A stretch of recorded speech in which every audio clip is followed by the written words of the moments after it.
It's time for Come and Talk It with your host, Michael Cargill. Brought to you by Texas Law Shield. Over the last decade, Michael has championed and supported the rights of law-abiding Texans to own and use firearms. He is the owner of Central Texas Gunworks, a veteran of the United States Army, and has achieved national exposure in such prestigious media outlets such as Forbes Magazine, Fox Business News, CNN Money, AOL, BBC World News, Huffington Post, and the New York Times. Cargill vigorously defends lawful gun ownership in this country without regard to party politics. And now, here's Michael Cargill. Yeah, this is when you always hear that TV news awful cliche, he turned the tables, right? Well, a lot of viewers always remind us that he turned it for the good, right? So here is the first scene. We had 3 different scenes here, and this, let me remind you, is after 2 o'clock in the afternoon, right across from Fairmount Park, right as people are outside. So there's witnesses at all the scenes, and it's hard to believe that this is the brazenness of these carjackers, and these 2 guys in their 20s intentionally rear-end this Infinity. That's the thing that's happening right now. They bump you to make you stop and get out. And they do it right in front of people, so they don't even care. And this Infinity driver has a woman passenger in his back seat, and it takes 2 bumps for him to say, hey, what's going on? And when he gets out, the passenger in a Honda gets out with an automatic rifle and points it at him, again, in front of witnesses. And he gets out with his hands up and says, hey, you can have my car, but let me get this lady out. I'm a Lyft driver. Let me get her out because you don't want to take her and have a kidnapping.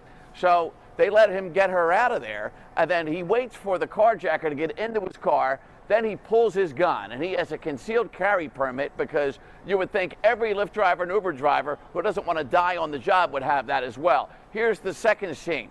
This is where his car ends up just about 2 blocks away, and look at the bullet holes. He blows the driver through the window, through the door handle, through the door frame, hits that guy at least twice in the torso, and that guy stops just 3 blocks away, right on Parkside Avenue, right at Fairmount Park, and falls out of the driver's side, and people call police thinking, hey, there's a shooting victim here.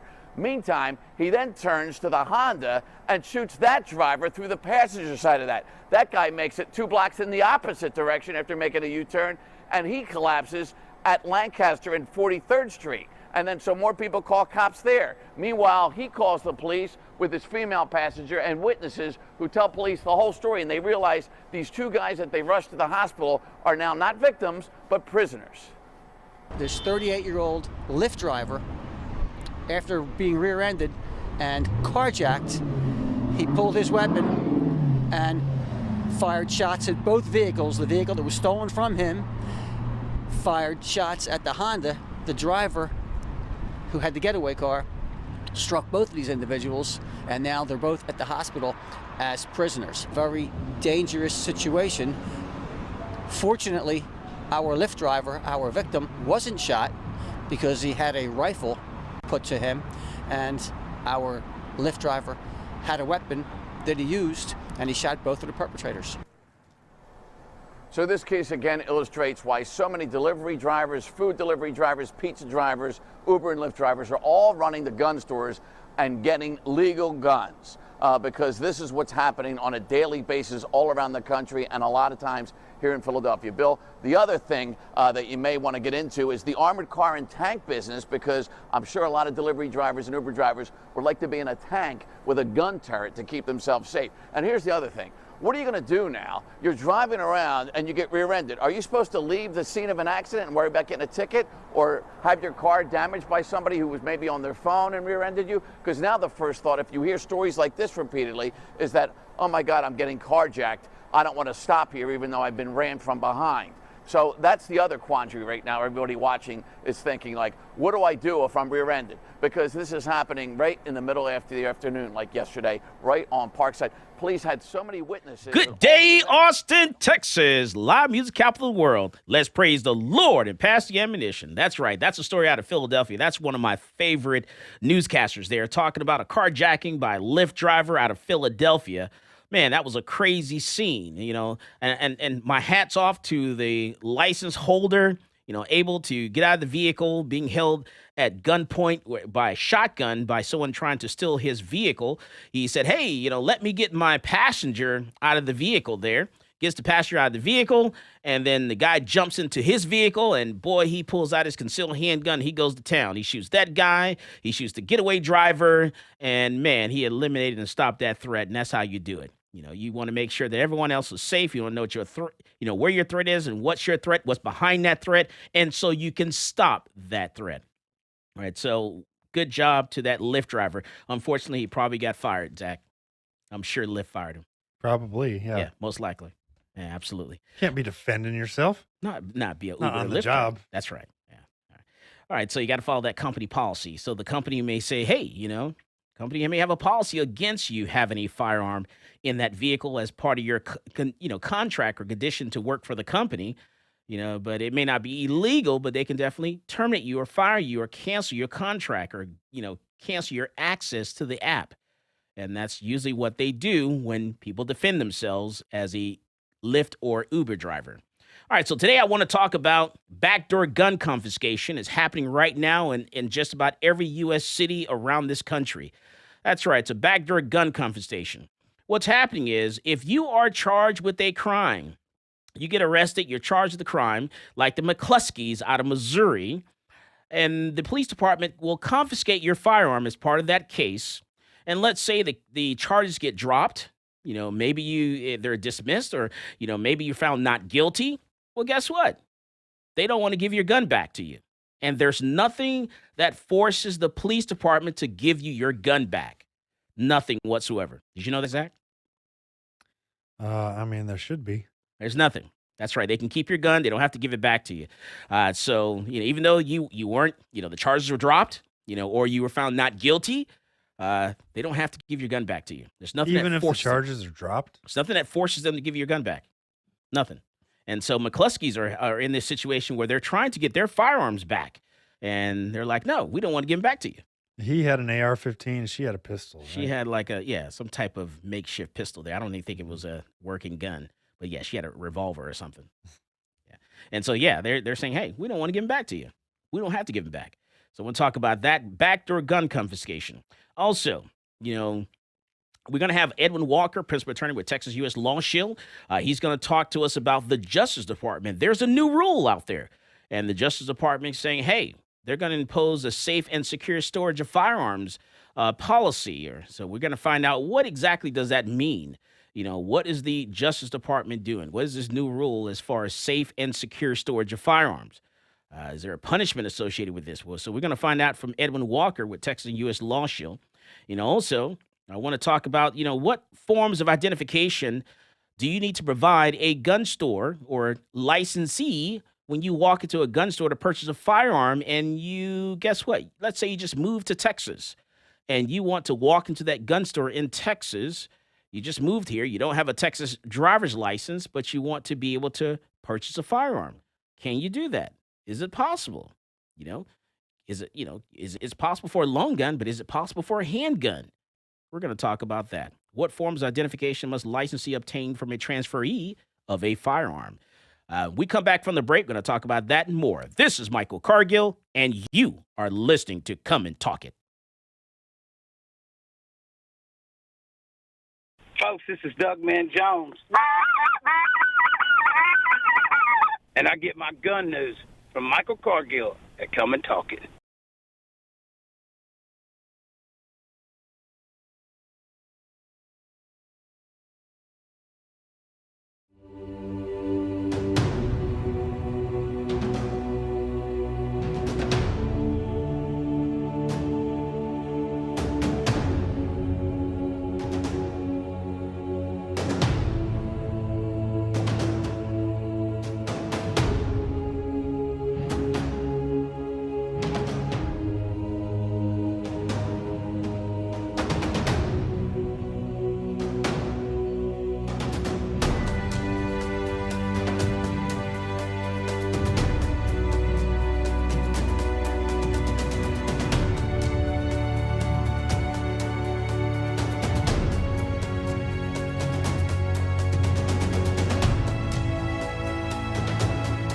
I'm a U.S. Army veteran with a strong sense of duty and respect for our system of government.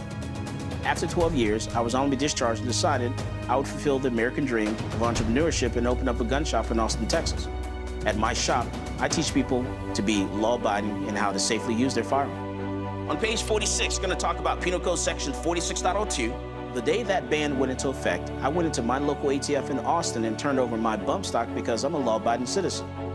But I wasn't going down without a legal fight. So that's why I reached out to NCLA. NCLA is representing Michael Cargill because federal agencies do not have the power to rewrite statutes. Bump stocks are not machine guns. If Congress wants to change the law and ban bump stocks, it certainly can do so. But we can't have the executive branch rewriting a statute and putting people in jail for up to 10 years. It's a problem because, this government agency has said, you know what, something that is legal is now illegal, and we're going to confiscate it from you, and we're not going to compensate you for it, and you're going to become a criminal. The goal of our case here is to tell the ATF that they can't get away with this kind of administrative lawmaking. This isn't constitutionally permissible, and this goes against everything that our nation was founded on. The bump stock ban turned innocent law-abiding citizens into criminals overnight, even though they were compliant with the statute. And that's not right. This case is not about where you stand on bump stocks. It's about the rule of law. It's about whether an agency can rewrite a statute and turn a law-abiding citizen into a criminal. If the ATF can ban bump stocks, any agency can ban anything.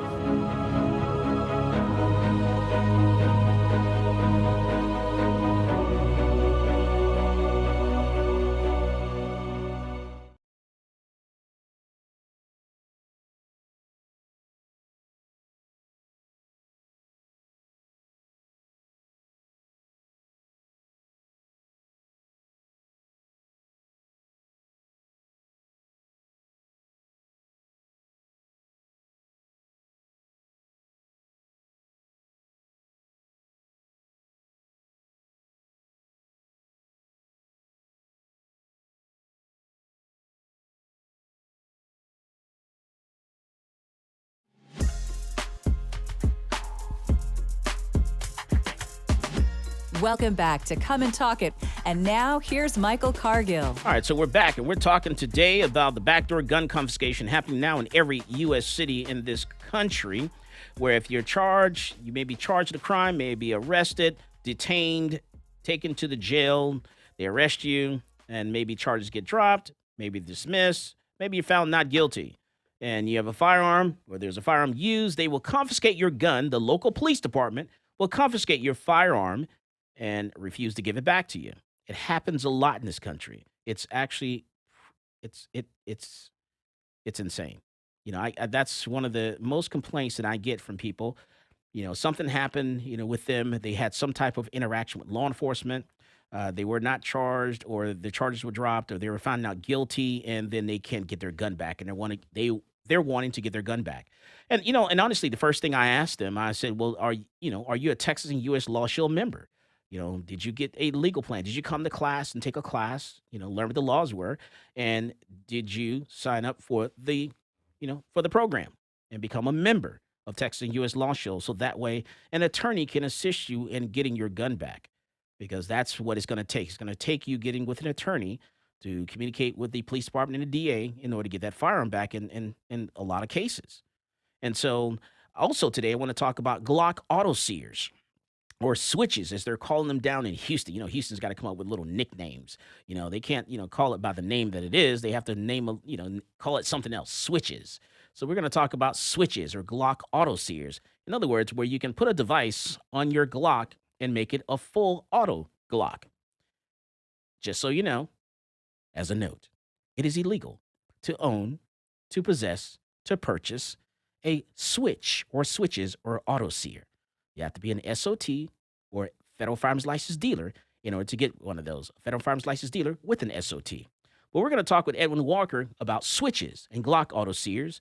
We're going to talk to Edwin Walker with Texas U.S. Law Shield about the Department of Justice Department's new rule on safe and secure storage of firearms. And we're also going to talk about the forms of identification a licensee, must obtain from a transferee of a firearm, an individual that walks into a gun store that wants to purchase. So, Edwin Walker, U.S. Texas Law Shield, welcome to Come and Talk It, sir. Well, thank you. Thank you for having me, Mike. Yes, sir. Absolutely. So, Edwin, I don't know. Let's start with the Well, you threw a whole bunch of things out there, Mike. So I know. Let's start with the let's Justice pick one. Department first, because there's a lot of stuff about the Justice Department. So, what is this safe storage? Because a lot of people, I've had people call me about this. Hey, Mike, what's going on here? Am I going to have to provide a lock or a safe? Am I have to provide a gun safe to every customer that purchases a firearm from me? Well, let me just say that the ATF, the Department of Justice, has been very active.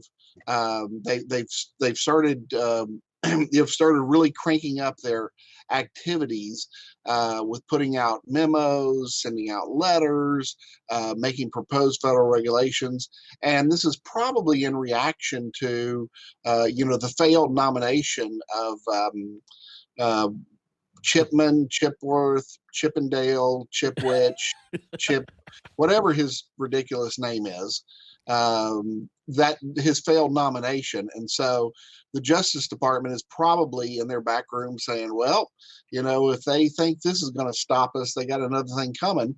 And they've really, really cranked up the efforts to sort of act within the scope of their authority in terms of sending out mandates for FFLs, increasing audits, being hypercritical, scrutinizing paperwork, et cetera, et cetera.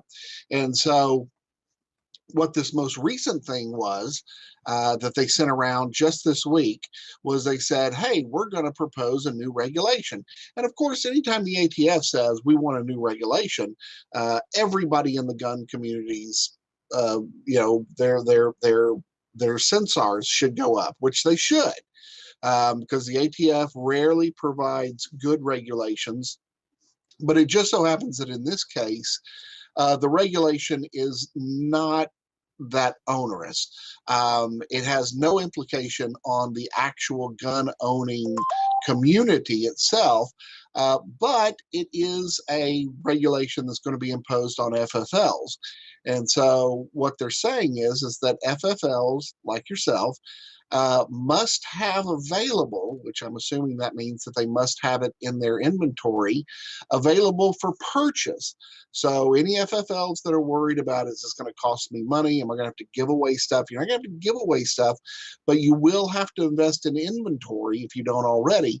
Gun storage devices and gun storage safes. Now, what is interesting, of course, is that in their memo that they released, in their press release, they, of course, only talked about safes, gun safes, big, large safes. And so that kind of left the implication that this was going to be, quite the cost in inventory. However, what they're doing is that they're saying that they're going to use the definition that already exists in 18 U.S.C. 921 A34, which does say that a gun safety device is any device that, when installed on a firearm, is designed to prevent the firearm from being operated without first deactivating the device, or a device incorporated into the design of the firearm that is designed to prevent the operation of the firearm by anyone not having access to the device. So basically, if an FFL just wants to provide an assortment of gun locks or gun cables, and a lot of manufacturers already supply those with their handguns, at least. So it shouldn't be that much of a financial burden for a gun dealer to begin supplying these. And what they will have to do is just another added piece of paperwork that they will have to certify to the ATF that they have this stuff available for purchase. And of course, it's the ATF. It's more virtue signaling by the ATF, and the ATF can now say, look at us, woohoo, we're all about gun safety. We've made these requirements now to try to increase gun safety. But it's, at the end of the day, maybe it actually helps some FFLs. I guess who it's really designed to go after, or maybe the kitchen table FFLs, the folks who just have licenses so that they can work, from their house, and they don't actually have a storefront. And so, it might be beneficial to folks, like yourselves, that have FFLs that actually operate, storefront, inventory, packed facilities. And it gives the ATF another way of having to, another way of shutting someone down if they're not providing this service. Yeah, certainly. Every regulation does have, it does have a real kind of pain in the ass component of it that you have to comply with it. And of course, any regulation that's not complied with gives the ATF an avenue for really being ticky-tack and coming after somebody if they want to. So I imagine that there'll probably be a shelf in every gun store that has a bunch of dusty old gun locks on it. And they can certify, hey, I've complied with the regulation by making gun locks available for purchase by my customers. And what people don't realize is that, every gun you get from a gun store, it comes with some type of lock already. So it comes with like a cable lock or a trigger lock. So with this here, they're saying, hey, you need to be able to provide a safe, some type of safe, like a handgun safe or a long gun safe, be able, say that you offer this, that you sell this in the store with the, it's offered to the customer. The customer has an option to purchase these. And the thing about it, it really does kind of, for people who want to look behind the curtain, it does kind of show how this really is more about style than substance, because you can get any normal average person can get a gun lock anywhere. Get them at a big box store. Heck, there are a lot of police departments that give these things away for free. And so people have access to very low cost options when it comes to keeping their guns safe, but which of course we all, nobody wants a shot kid. Nobody wants somebody stealing their gun and then immediately using it. And so nobody's against locks or anything, but the ATF is being a little, they're being a little flamboyant in this new proposed regulation. And like I said, it does add a new layer. It does add an additional document of paperwork that FFLs will have to comply with. Okay. When we come back from the break, we're going to talk about those Glock auto sears, or those switches, as they call them in Houston, because there's a Houston police officer that was shot and killed last year. And the person that shot and killed this officer used a Glock auto sear, what Houston calls it, a switch or switches. We come back from the break, going to talk about that, because what's come out of that is that now they're finding these switches in Houston, Texas seems to be ground zero for these switches or Glock auto sears, around the country. And they're buying them and they're using them and adding them to firearms. And that's illegal. We're going to talk about that when we come back from the break. This is Michael Cargill, and you are listening to Come and Talk It. Hi, this is Stephen Williford, the Barefoot Defender. I get my global gun news from Michael Cargill at Come and Talk It.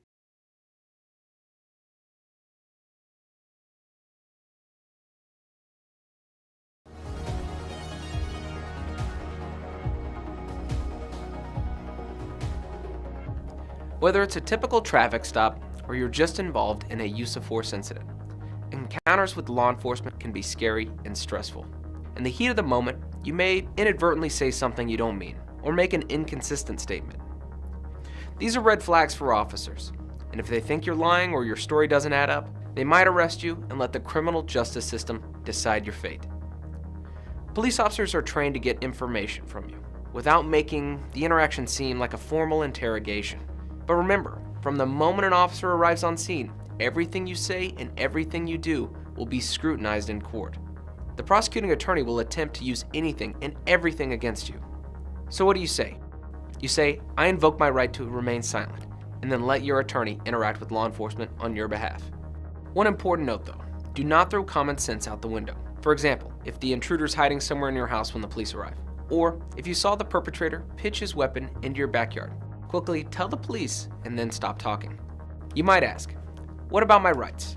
What if the police never read me my Miranda rights? Miranda rights is the common name for a collection of rights contained in the Miranda warnings, given to suspects when they're placed under arrest. The warning comes from a 1966 Supreme Court case, Miranda v. Arizona. In that case, the court held that statements from a custodial interrogation would not be admissible unless proper procedural safeguards were in place to protect the defendant's Fifth Amendment rights. We've all seen these warnings on TV and movies. You have the right to remain silent. You have the right to have an attorney. Anything you say can and will be used against you in a court of law, and so on. So do police have to read you your rights? No. It's important to note that officers are not required to read you these rights unless you're in custody and subjected to interrogation. If the police show up to a crime scene and start asking you general questions and you voluntarily tell them everything that happened, those statements can be used against you regardless of the Miranda warnings because you're not in custody. If you're put in handcuffs but you say something incriminating on your own without being questioned, those statements can and will be used against you because you're not being interrogated. You're just starting to spout off. This is why it's imperative that you know your rights, and you shouldn't rely on the police to read them to you.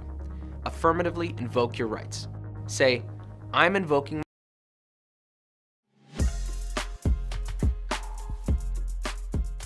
Welcome back to Come and Talk It. And now here's Michael Cargill. All right, so we're back and we're talking about, the brunt of everything is this backdoor gun confiscation happening around the country here. And you need to be aware that if you're stopped by police, you have interaction with law enforcement, maybe the police come to your door, maybe your neighbors call the police, you're stopped by law enforcement, all of a sudden you have your gun on you, they charge you with some type of crime, you get arrested, and then all of a sudden you get those charges dismissed, you get them dropped, they confiscate your firearm. As part of that arrest, it's very hard for you to get your gun back. We're going to talk about that with Edwin Walker as well, but I do want to switch gears a little bit and talk about these switches and these Glock auto sears. And so talk about those switches and Glock auto sears. There's a story out of Houston, Texas, where a Houston police officer, a senior officer, was shot and killed, but when they were executing a warrant, going to arrest this guy pulled out a Glock, and the switch, what it does, it turns a semi-automatic handgun into an automatic. And this little device, it's illegal to actually own it and possess it. It's illegal to own it, illegal to purchase it. I want to make that clear. And so you have to be a federal firearms license dealer. You have to have an SOT, a special occupations license, in order to get one of these. Okay. And then, Edwin, and I called Edwin up this week and said, hey, Edwin, I'm thinking about, getting one of these things. What do you think? Edwin's like, no, I wouldn't do it. So I'm probably not going to do it, Edwin. Well, that's a good idea. I said. And I have to tell you, when you called me back, I was dead sleep, by the way. You woke me up out of a dead sleep. So that's why I was kind of groggy and I couldn't get my thoughts together. It was the middle of the afternoon, Mike. I know. I had to take a nap. I was exhausted. You're leaving the impression that I called you at midnight. No, it was like tell everybody. No, yes, it was during business hours. It was like 4 o'clock. It was. I was dead sleep. You're taking your siesta. So, but the Glock auto sear. I tell you what, there has been a rise in it, and of course, you had this very high profile, at least here in Houston. I tell you what, Edwin, let's play this video. We're going to play this video so people know exactly what story we're talking about. Take a listen to this. Officers knocked on Dion Ledette's door early the morning of September 20th. His girlfriend came to the door. Ma'am. Where's Dion? Officers repeatedly asked him to come out. Dion, it's Houston Police. Let's do this easy. Instead, police say Ledette opened fire, sending officers scrambling for cover. It was a gun battle, inside and outside. Hey, we need to get Bill out. We need to get Bill out of there. Officer Bill Jeffrey was struck by the hail of gunfire, fell to the ground at the door. Sergeant Michael Vance hit too. He is seen crawling to cover as the firefight went on around him.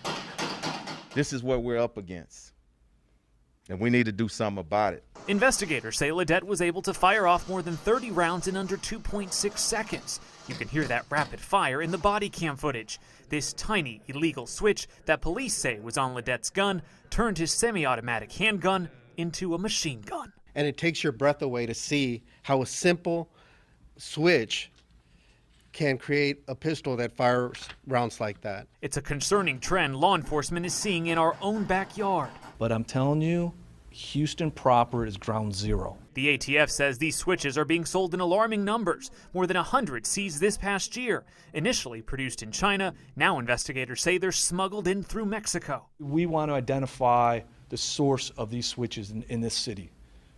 It's out there. Someone knows. HPD, ATF, and other partner agencies now working together to alert the public and focus on getting these auto switches off the street. This type of firepower in the wrong hands and bad actors like Ledette are incredibly dangerous. All right, so Edwin Walker, what in the world are these Glock switches, these auto sears? What is this? Is it legal? Can a regular citizen own these things? What's going on here? Well, Glock does make a full auto version of the Glock. That's the G18, right? Yeah, the 18. And in fact, if one wants to see one in a movie, I'm a big James Bond fan. My fiance hates James Bond movies, and she gets very irritated with me watching them. But in the, I believe it was in the beginning scene of Skyfall, is that the one where they're in Mexico City? The bad guy uses a full auto Glock complete with a Betamax. Which is quite the sight to see to go after James Bond. So, the full auto Glocks do exist. I guess they're one of the more easier handguns to convert to full auto, but these switches are illegal, and there is absolutely no way a normal, regular citizen can have them. And the reason is because there is a provision of the National Firearms Act that says that unless a fully automatic firearm or machine gun, as we also call it, unless a machine gun was registered with the ATF prior to May 19th, 1986, then it cannot be retroactively registered. And therefore, that means that no civilian can own a machine gun that was manufactured after May 19th, 1986. And of course, every single one of these Glock auto series was manufactured out of date. So even if you were to want to buy one, even if you filled out, a Form 4 to send to the ATF to say, ATF, please let me have a Glock auto sear.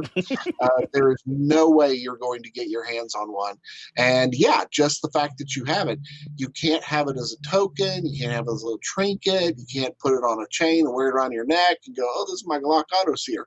The mere possession of that little piece of metal is just like you had been caught with a fully unregistered machine gun. Oh, pretty please with a cherry on top. Can I not, get myself a Glock auto sear or a switch? Yeah, they're not going to let you have it. All I want to do is just have it for fun. I just want to go to the range and just experience what it's like. Oh, that would be a big no-no. Now, we can debate all day about the logic of that or the validity of that or how that in and of itself is an infringement of the Second Amendment. That's a different argument entirely. I guess, in the short amount of time that we have here today, we're just here to tell your listeners, absolutely 100% illegal. Don't even think about going and getting one because, yeah, you'll get it. And then the next day, the ATF will show up at your door because I'm sure they're tracking them. Heck, if you were going on the internet, the ATF probably controls 80% of the websites that are actually selling these. Right. Just in the hopes of tracking people down who want to buy them. Just so you know, it's the ATF that's selling it to you. Yeah. Just so you know. Exactly. That meme that's very popular with the ATF guy hiding behind the fence. You caught Zach off guard there. He's choking. I think he was just getting ready to purchase one. Yeah. If you go to one of those websites, you might as well just say, not today, ATF, not today. Oh, wow. That's insane. All right, so no Glock auto sears. Don't do it. No Glock auto sears for you or anyone else. And we get that question all the time. We also get the question of, I didn't mention this earlier, Edwin. We talk about the Suppressor Act for Texas. I get people that walk to the gun store at least every 2 days and will ask us, can I hear we can own suppressors now in Texas. And I can, as long as I have it stamped made in Texas, I can have one. I don't have to go through the NFA process. What do you say to that, Edwin? Yeah, not true. However, what the state of Texas did, what the legislature did, was they removed all the state laws regulating suppressors. And so, in theory, what they have set up is they have set up a scheme, and I'm using scheme in a positive manner.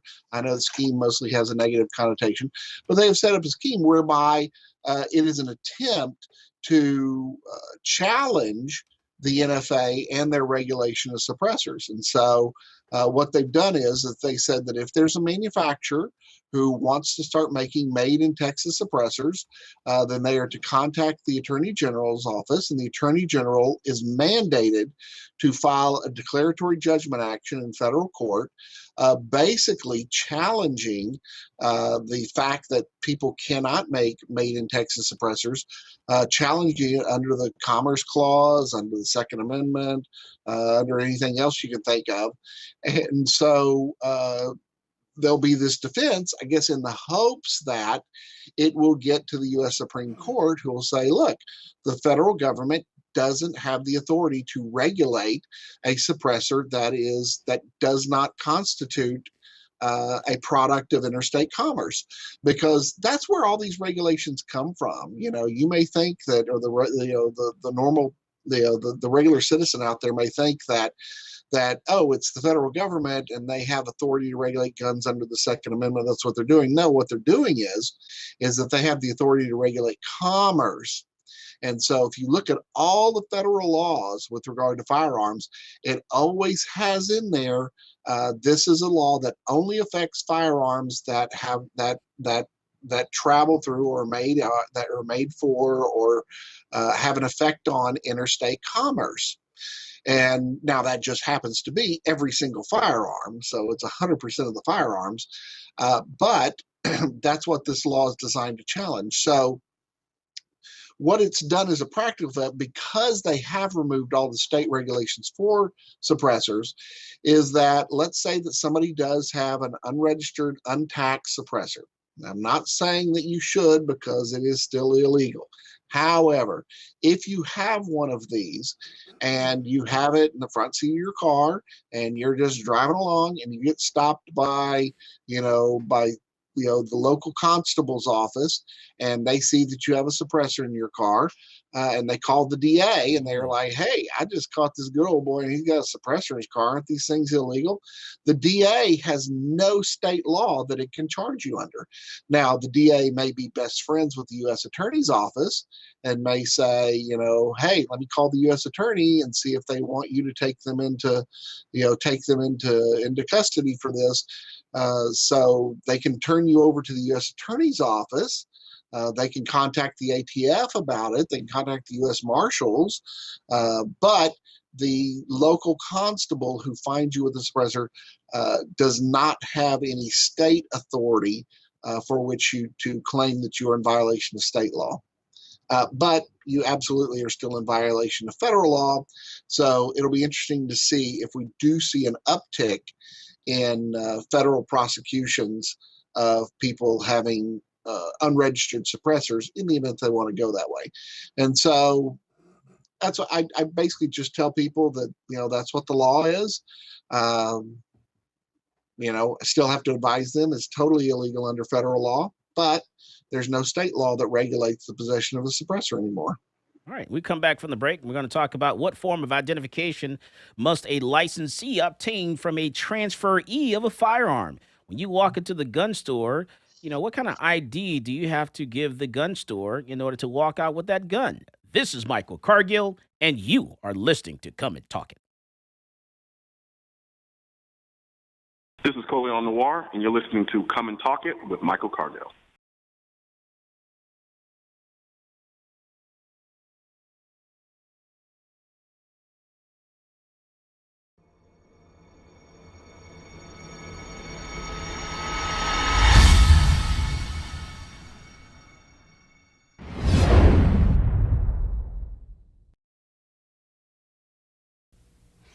Hello, my name is Edwin Walker. I'm an independent program attorney with Texas Law Shield. I want to talk to you today about an issue that we see on a daily basis. In fact, you yourself will encounter it on a daily basis, and that is the subject of road rage. I am sure that you have all seen road rage. You may have actually been involved in a road rage incident. Now, if you're a responsible gun owner, I'm going to give you a few words of advice on how to react when you find yourself in one of these unfortunate road rage incidents. While on the roadways, we all observe something that makes us upset. Whether it's poor driving, unsafe driving, or just simply somebody being very discourteous. By all means, you should restrain yourself from engaging that person and telling them how bad their actions were, because this can be perceived as an act of road rage. If you're a lawful gun owner, you have a firearm in your vehicle, you do not want to be viewed as the aggressor in a road rage situation. Now, with regard to a situation where an individual has chosen to rage against you, and you are the actual victim of the road rage, if you and the other individuals are still in their automobiles, do not use your firearm to respond to any of the rager's activities. This is because law enforcement views the fact that you're both still safely in your metal boxes as removing any threat of immediacy that you may be harmed. So please, if you have a gun, somebody is raging against you, forget you have a gun. Don't display it, don't brandish it, don't show it, don't point it, and for God's sake, don't fire it. This could result in a lot of trouble for you. Now let's look at a situation where a road rage incident has escalated. It has escalated to the point where one of the participants has actually gotten out of their vehicle. We recommend that you stay in your vehicle at all times. Do not exit your vehicle, because the person who exits their vehicle is going to be looked at as the aggressor. If the other individual has exited their vehicle and they are not in contact with your vehicle and they do not have a weapon, then do not feel that you can display your weapon in an act of self-defense. People are allowed to just simply stand there and scream at you, scream whatever they want. Until they make a demonstrative effort to try to harm you, there is no immediate threat that would justify displaying or shooting or brandishing your firearm. Now, in the event that the person shows their own weapon, in particular a firearm, the existence of their weapon would give you reasonable belief. Welcome back to Come and Talk It. And now here's Michael Cargill. Man, did you know that Austin sees hundreds of sex offender cases removed from police officer supervision due to defunding of the police? So that means that the city of Austin, we have hundreds of sex offenders out there that are not being monitored or supervised anymore because we have defunded the police. They don't have the resources to do it. Austin is one of the 5 safest big cities in the country. And we a little later on in the show, we're going to talk about that. It's safe for sex offenders. Yeah, because hide your wife, hide your kids. They get into everybody out there. So we're going to talk about that a little later because that Austin, Texas, baby. It is crazy, and you need to be aware of this story. We're talking over 100. We're talking in the thousands, the numbers here. Yeah, and you need to be aware of this because they're not being monitored. But before we get to that story, I do want to talk about what form of identification must a licensee obtain from a transferee of a firearm? Because we get this question a lot. I get it through email. I get it through social media. Michael, I want to buy a gun. I'm new to Texas. What do I need to provide you? I don't have my Texas driver's license because the department, the driver's license office, DPS, there's backed up. I can't get my license, my driver's license. I have a Kansas driver's license or, whatever, a driver's license from another state, and I can't get it switched over. I've been here for X amount of months. I haven't gotten my vehicle switched over yet to my new registration of my vehicle. What can I provide you in order to purchase a firearm? So we're going to ask Edwin Walker, a principal attorney with Texas U.S. Law Shield, this question. Edwin, what form of identification must a licensee obtain from a transferee of a firearm? Well, it has to be a government ID with a photograph. And so that may put some people in a hardship, but that's what the law says it has to be. And it's set forth in a definition in statute. It's a statute about identity theft, but it talks about what, this ID that's acceptable.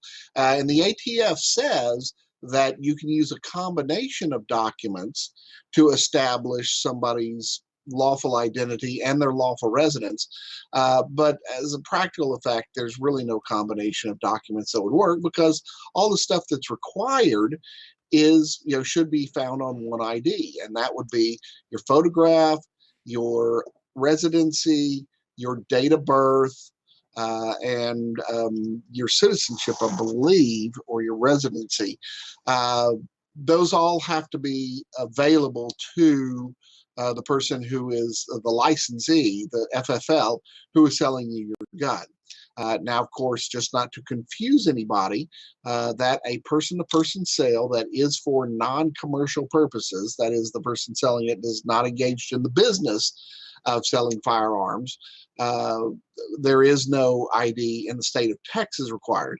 Several states have created state laws that require it, but as of now, the state of Texas does not require it. But if you're buying from an FFL, you must be prepared to show an ID that is valid, means it's not expired, it has your picture on it, it has your residence address, it has your date of birth on it. Okay. All right. So if I have a driver's license from another state, Edwin, so I don't have a Texas driver's license, but I do have a driver's license that's not expired from another state, and I now live in Texas. I haven't gotten my Texas driver's license yet. What are my other options? What additional forms of... I mean, you really don't have any other options, because, like I said, it has to be a government issued. It's government or quasi-government. I don't know what sort of quasi-government issues IDs. I don't know if they're talking about like public libraries. Have you ever had anybody show up with a library card and want to buy a gun? No. So I guess if the library is part of the city or the county, down here, it has to have something on it that shows your address, that shows your current address. Correct. And so if there were a library card that had your address on it, but most library cards don't have pictures.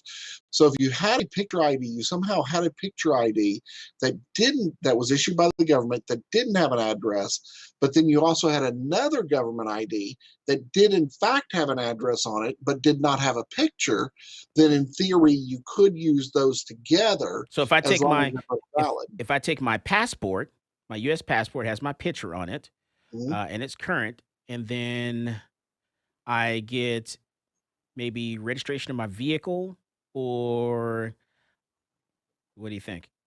Or yeah, that's a possibility, as long as the document was produced by a governmental agency, and you can cobble these together, then you could get the FFL to accept it. But keep in mind that it's purely at the discretion of the FFL. Correct. So there may be those who are extra cautious and are like, look, I've had too much trouble with the ATF. I'm not risking anything on anything. Right. And so I only accept either driver's licenses or licenses to carry. You may have those. So it is unfortunate that this is kind of a side effect of what we've been dealing with for the last 2 years, and that people are having to make appointments to go to the go to the DPS to get their driver's license, to get even ID cards, in which the ID card was set up to be the most, the easiest, most simplified form of state issued identification you can get. But if the state's saying, oh, you got to have an appointment to come and get one, yeah, it's completely a hassle. You know what people can do? It's really easy. It's easy. It's fast to get. You can get it in less than 30 days. You can get your license to carry handgun. You took the words right out of my mouth. Is that you can. It seems to me now that we have reached a point, as counterintuitive as it seems, that getting a license to carry is more efficient than getting a driver's license. Right. It's a lot faster. It has a picture on it. We'll have your current address on it, and you get it in less than 30 days. And you now don't have to wait around for the background check. No, exactly.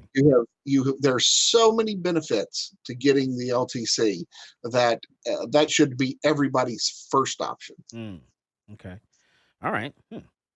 It just hit me right there, to be honest with you. I didn't even think about it. That is an option. Man, you know what?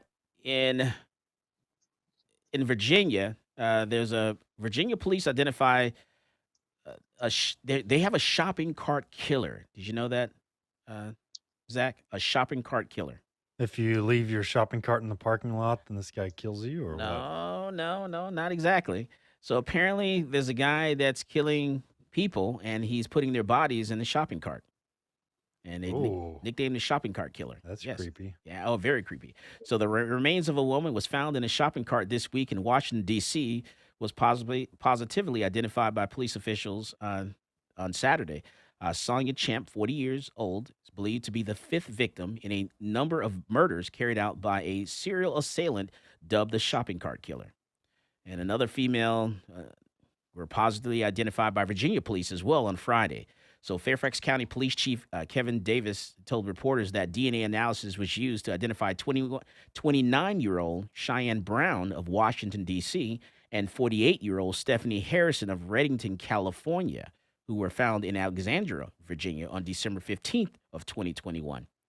And so he preys on the weak, he preys on the vulnerable, and he does unspeakable things with his victims, according to what the police chief says. And the shopping cart killer does unspeakable things with his victims. He says it again. It's, so if you're in that area, you're going to D.C., you're going to visit someone in Washington, D.C., Northern Virginia there, be careful. There's a shopping cart killer. It's preying on the weak. So, Anthony Eugene Robinson is the suspected shopping cart killer. Oh, they have someone in mind, huh? Yep. All right. Well, he was arrested and charged in November for the murder of two other women is behind the killing. So we'll see if they can tag him with all these other killings. All right. So Edwin, got a question for you. So we get questions about the Firearms Carry Act and the new Firearms Carry Act that what we call the Texas Constitutional Carry that went into effect in Texas on September the 1st of 2021. And I'm going to throw this at you, then cut you loose. But you know what? We'll run out of time. I have to go to commercial breaks. So I have to ask you on the other side there. But we get questions about Texas Constitutional Carry as far as the punishment for the 30.05 signs in certain places. What are the punishments? Some places are felony. Some places are Class A misdemeanors. Some places are Class B misdemeanors. Some are Class C misdemeanors. So, it's confusing of the punishment. What are the punishments if I'm carrying without a license and I exercise my right under the Texas Constitution? What are some of the punishments in, the different places, and what are those places? For example, like 4603, what are those prohibited places, and what are the punishments for the prohibited places? We come back from the break. We're going to ask Edwin Walker that question. And then we're also going to talk about, we come back from the break, I want to discuss this in Austin, Texas. Austin sees hundreds of sex offender cases removed from the police officer's supervision. That means there are over 100 sex offenders in Austin, Texas that are not being supervised currently right now because the police have been defunded. This is Michael Cargill, and you are listening to Come and Talk It. Hey, this is AWR Hawkins, Breitbart News, and you're listening to Come and Talk It with Michael Cargill.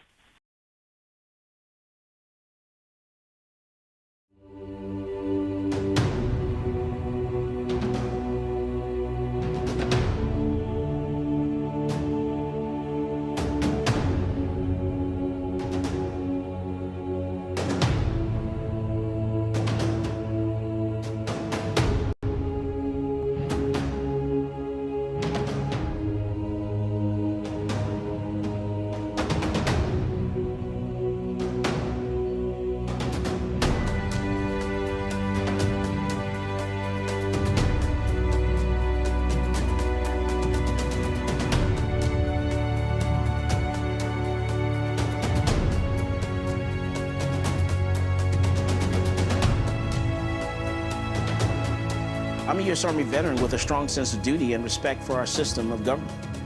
After 12 years, I was honorably discharged and decided I would fulfill the American dream of entrepreneurship and open up a gun shop in Austin, Texas.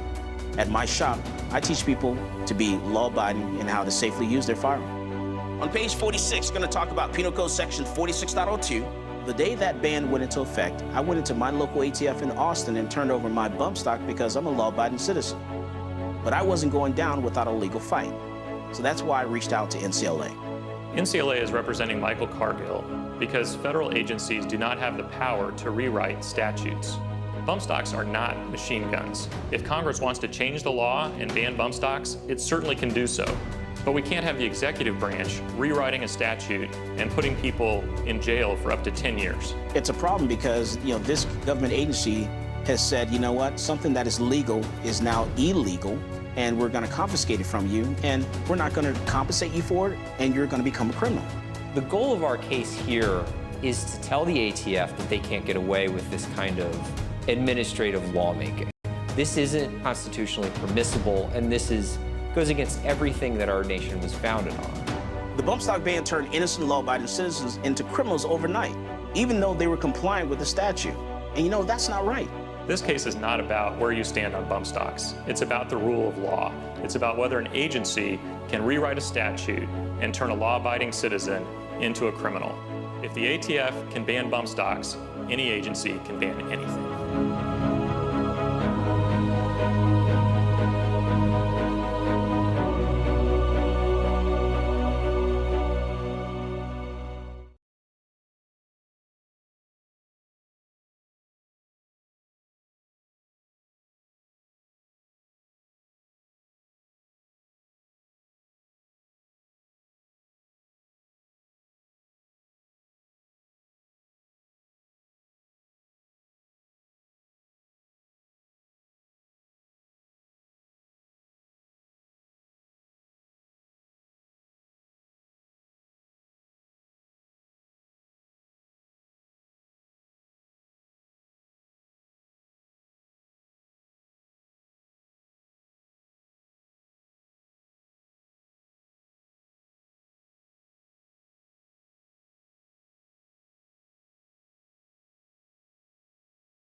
Welcome back to Come and Talk It. And now here's Michael Cargill. All right, so Austin sees hundreds of sex offender cases removed from police officer supervision. And so, as of, this is a story from Fox News National. As of 2019, there were about 1,600 registered sex offenders in Austin, according to the state's sex offender database. There is no law preventing any of them from living near schools or other places where children tend to congregate, according to one source here. About 650 of those cases were handled by officers who checked in on the registered sex offenders weekly to ensure they reported themselves to be there. Man, this is crazy. 3 of those officers were sent back to patrol as a result of the decision to defund the police, including slashing 3 cadet classes as the police academy in August of 2020. Defunding the police force, the department, has decided to cut the sex offender apprehension and registration unit. They call that SOAR. Now, those cases, once handled by sworn police officers, are now being monitored by civilian employees, including 2 who only work part-time. The civilian monitors lack arrest authority, and some question whether they are able to keep up with the increased caseload. This is crazy. We're talking over 1,600 sex offenders on the list there in Austin, Texas, and they're not being monitored properly. And so just some things to think about. When you're going about your day in Austin, Texas, you're downtown, you think about your personal safety, questioning that person that's walking behind you, you might want to think twice about it. Just something to think about. There's 2 doors down from us, Zach, is Krav Maga. So I teach people, you learn some self-defense skills, because a gun should be your very last option. You know, you may have to defend yourself. You know, maybe the person, you don't know if the person is trying to kill you. You know, so you may not know, but you may have to defend yourself until you can, maybe even to get to your gun. So Krav Maga is 2 doors down from us, also around the corner from us in the same center there. They do Muay Thai. Muay Thai. Muay Thai. Mhm. Yeah, you can learn some Muay Thai. And then learn how to do some, in out, in out. Yeah, so definitely, come on over there. Muay Thai or What's Krav all in Maga. out, in out? Muay Thai or Krav Maga. You try to get me in trouble. All right, so I do want to talk about, let's see here. We're going to, Edwin Walker. Edwin, Backdoor sir. gun confiscation. Say it again.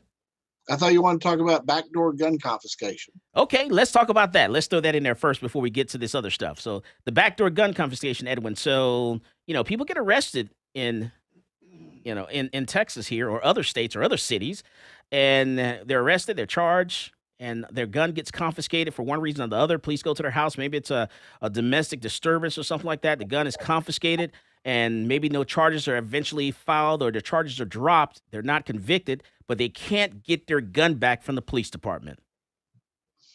Well, technically, the only type of charge that should result in your ability to possess firearms is either a domestic violence charge, because there's usually going to be a protective order that goes along with that, or an actual gun crime, and they'll confiscate the firearm that is involved in the gun crime. They shouldn't confiscate anything else.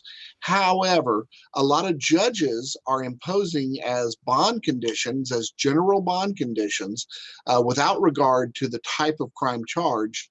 They impose these general ones like you can't have alcohol and you can't use drugs, and they always throw in there you can't have firearms. And so even though it may not be a firearm related offense, these judges, they kind of get firearm confiscation happy and put it as a condition of your bond. And so that means that you do have to turn those over to someone else. Otherwise, you do risk violating your bond and going and sitting in county jail till your charge is adjudicated.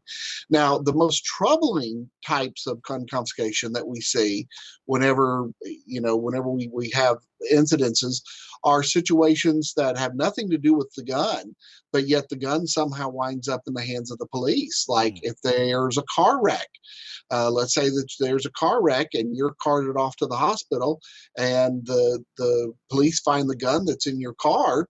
They will take your gun, and they'll take it, of course, for safekeeping. But then whenever you get out of the hospital and you go to the police station, you go, "Hey, police station, police, I need my gun back." They'll say, "Oh, no, we're not going to give you your gun because the law says," and this is really infuriating when they do this, the law says that we have to process it, that we have to, we have to go and we have to do ballistics tests on it, and we have to, run it through the losses. We have to process this, and it can take weeks or months. There is no law that says that. This is how the police bully people. They buffalo people. They trick them into thinking that there is a law, that they have to go through this process. I can't tell you how many police departments that I have demanded to see this law or regulation that they claim that they are complying with, and usually whenever I do that, it gets me elevated to a supervisor who then, without admitting that there is no law, will ultimately give the person their gun back within usually that day once I complain. But regular people, they've got no idea that this is available to them. They've got no idea that the police are just stonewalling them when they tell them that there's a process of testing every single gun that comes into their possession, because there's no law that requires that. So we've been very successful in reobtaining firearms on the basis of people like that.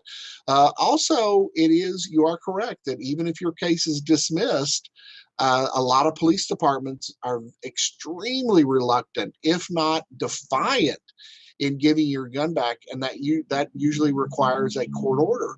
And fortunately, it has been our experience that most judges are kind of offended or ticked off by this, And I have yet to have a situation where a judge has actively denied me the ability or forced me to get a mandamus or pursue some other extrajudicial avenue in getting a firearm back from an individual who had their case dismissed. Okay. And then we do have a question. There's a question out there for you, Edwin.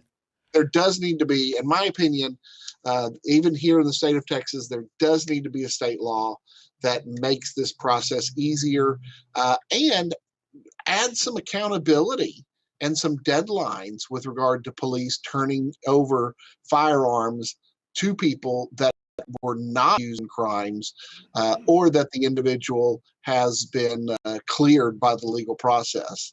There needs to be that in the statute, and it doesn't exist. No, I like that. I definitely like that. I like that. Definitely it needs to be in statute so that, yeah, there's a deadline where you get your gun back.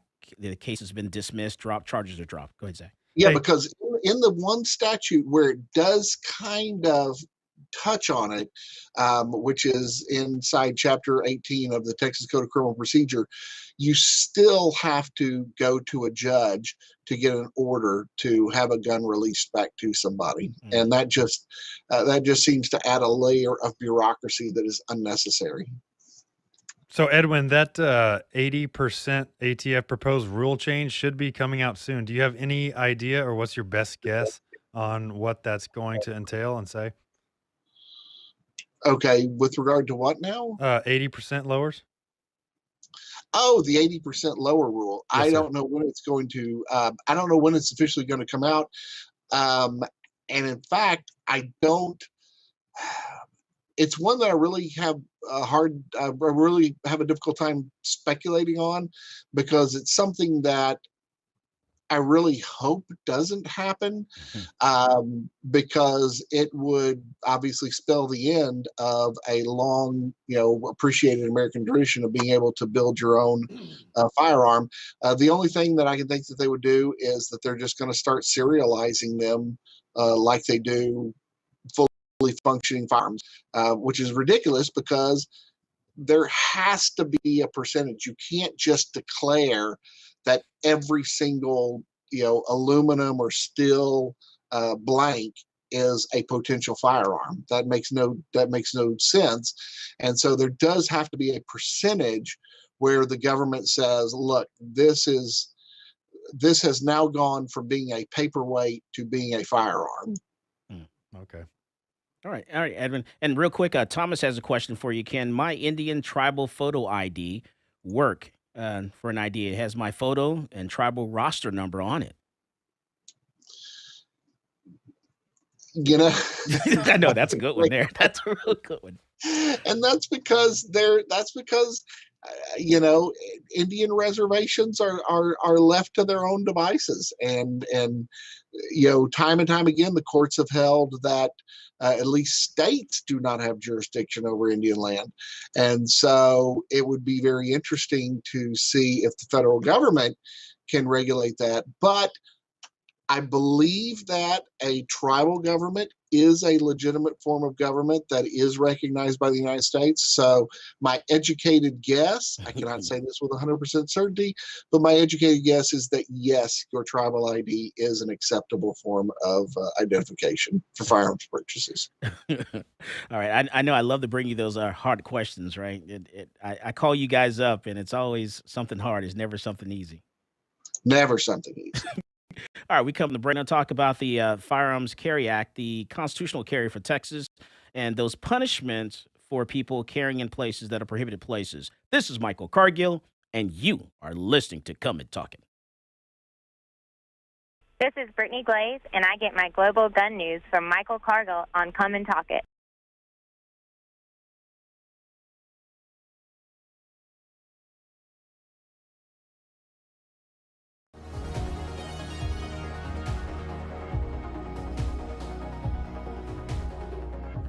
Whether it's a typical traffic stop or you're just involved in a use of force incident, encounters with law enforcement can be scary and stressful.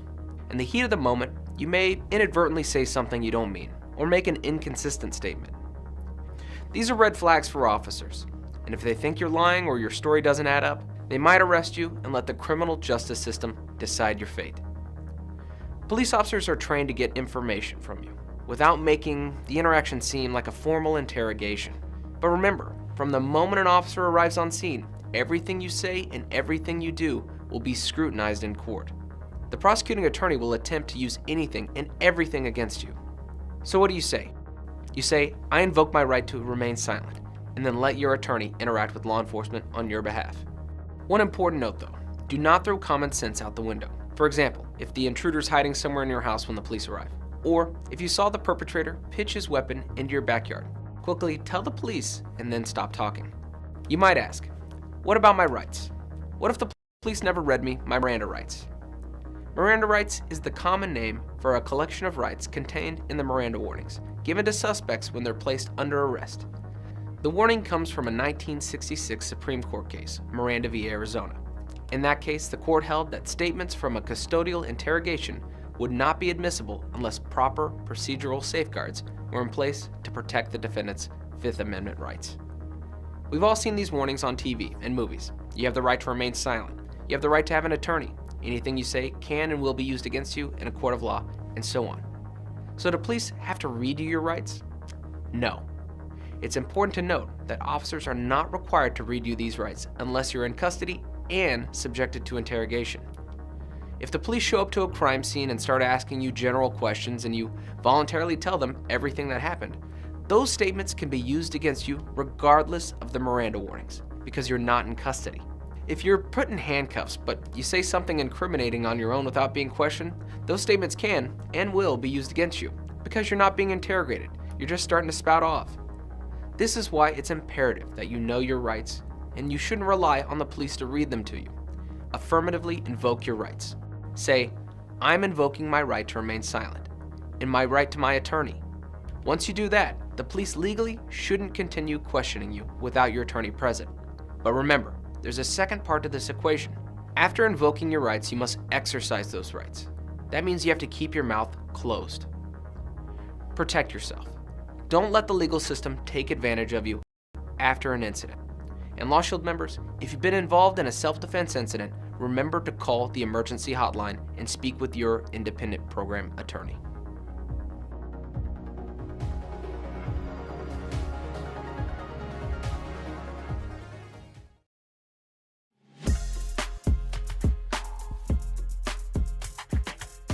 Welcome back to Come and Talk It. And now here's Michael Cargill. All right, so Edwin, when it comes to constitutional carry for the state of Texas, and those prohibited places that you cannot carry if you don't have, you don't have a license, can't carry in certain places, or even if you have a license, you can't carry in those certain places. But, for constitutional carry, what's the punishment, Edwin? Sure. With regard to a constitutional carrier, there are two statutes that they need to be aware of and that they should go ahead and read. They are fairly complicated because they contain a lot of specific provisions, a lot of qualifications, some defenses. And those two statutes are the General Trespass Statute, which is 30.05, and then the Prohibited Place Statute, which is 46.03. And so with regard to 30.05, this governs basically places that are not prohibited under 4603. And so they're places that are generally open to the public.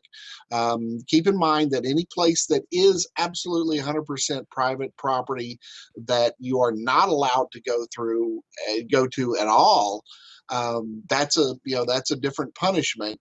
If you carry a weapon, don't go into those places at all. Usually those places are marked with no trespassing signs. But for places that are generally open to the public, and the only prohibition is that you simply cannot go in there with a firearm, those are generally private property places. That punishment is a Class C misdemeanor with a fine of $200 if the prohibition is by signage and they catch you on there. Now the provision increases, the punishment increases to a Class A in the event that you are actually then told, you are given individual notice. See, the sign is what we consider to be constructive notice.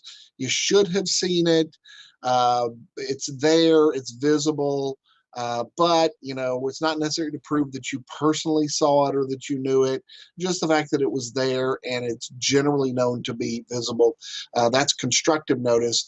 But if you are given actual notice, which means somebody comes up and tells you, somebody says, "Didn't you see our sign?" Or somebody hands you another little tiny sign that's, has the language on it,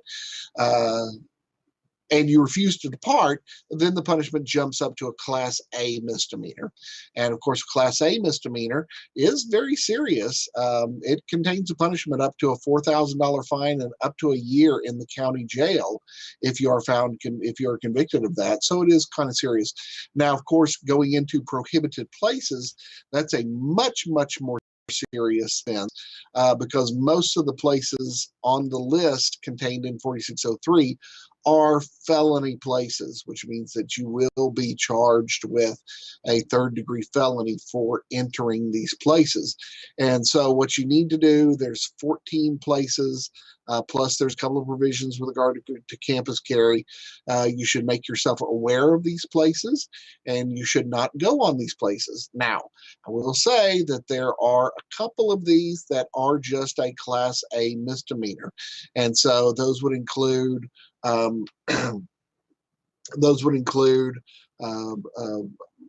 high school, collegiate, professional sporting events. Those would also include a civil commitment facility, hospital, amusement parks.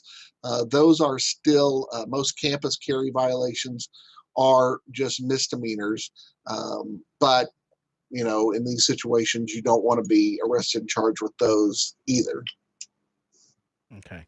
All right. So, now, of course, touching on one of your favorite subjects, one of the interesting kind of juxtapositions that we have in the carry law, and of course, a motivation for somebody to go get their license to carry, is the meeting of the governmental entity, the city council meeting. And two buddies walk into a city council meeting. Both of them are carrying handguns. One of them has a license to carry. The other one does not have a license to carry. The individual who has the license to carry can sit right there in the front row and stare down the anti-gun mayor and say, "Guess what, Mayor? There's not a thing you can do to me sitting here on the front row with my handgun." Whereas his friend, who does not have a license, will be arrested and charged with a felony.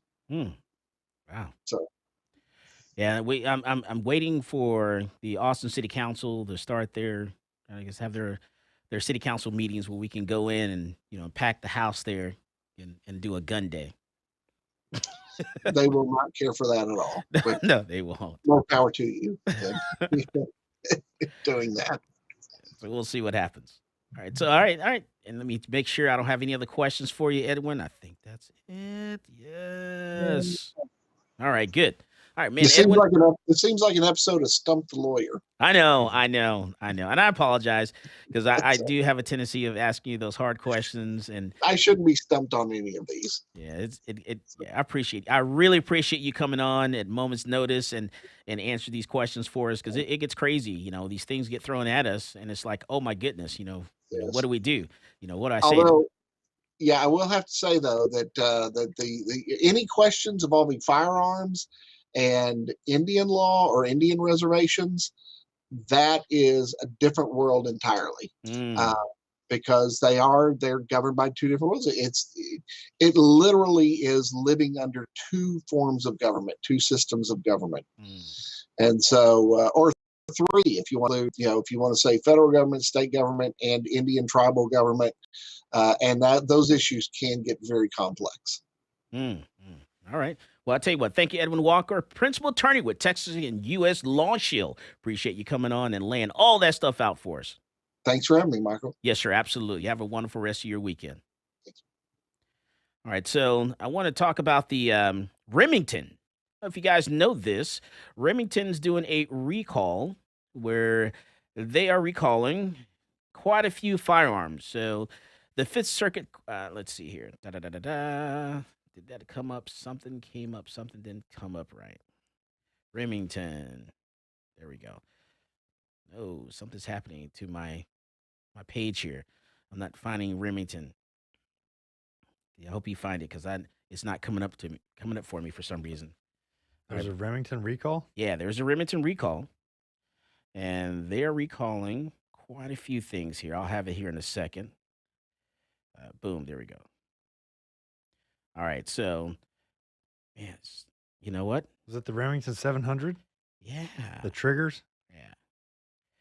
All right, so let's see.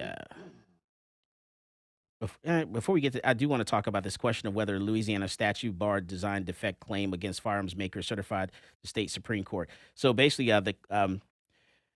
the claimant, someone is arguing that the allowing design defect claims against firearm manufacturers would be more consistent with legislature intent of the statute.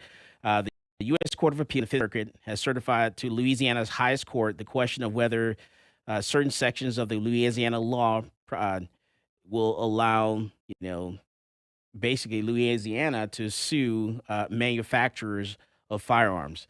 This is a case that's coming out of the Fifth Circuit that we're going to have to take a look at and watch. You guys definitely want to, pay attention to that. There are a lot of good cases coming out of the Fifth Circuit. The bump stock case is also in the Fifth Circuit, and we hope to have that case heard by the entire court.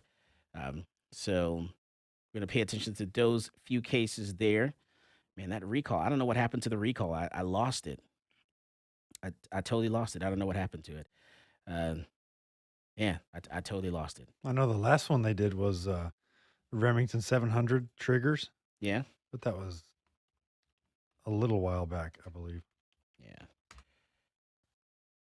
Yeah, I totally lost it. I don't know what I did with it. I had it here. We'll cover it the next show. We'll talk about it then. Man, Zach, what are you gonna do this week? This week? Yeah. What are you gonna do? What's on the plan there? You did a little video last week. Can you talk about it? A little video last week? Yeah, you did like a little show, a little video, a little. Oh, yes. How can you forget that? You got 30 seconds. You better tell me. Not a video. It's more a promotion photo shoot for a upcoming product which has not been unveiled yet. Oh, so you can't talk about it? Yes. Okay. So you can't even. Okay. All right. Fine. We'll find out. We'll find out later. But it's very interesting, and it is very has a lot of ingenuity involved in it. All right. Oh goodness. Okay. All little secrets there. That's secrets. beautiful, Secrets. You guys are nailed tight over there. All right. Not a problem. All right. So we'll find out what that is later on down the road. All right. Man, this week, I did get someone from Vice News reached out to me. They wanted me to do this auto sear story, and I think I'm going to turn it down. I'm not going to do it. They want you to take the heat for that, huh? Yeah, so I'm going to turn it down. I think my New Year's resolution is I'm going to do less news stories, this year. I think I'm going to focus a lot less news, You're a busy man when it comes to news. Yeah, and I think I need to focus more on family and a little less news. I'm going to start turning down some interviews. So I'm going to turn them down, and they're going to be upset with it. Yeah, we'll turn down Vice News.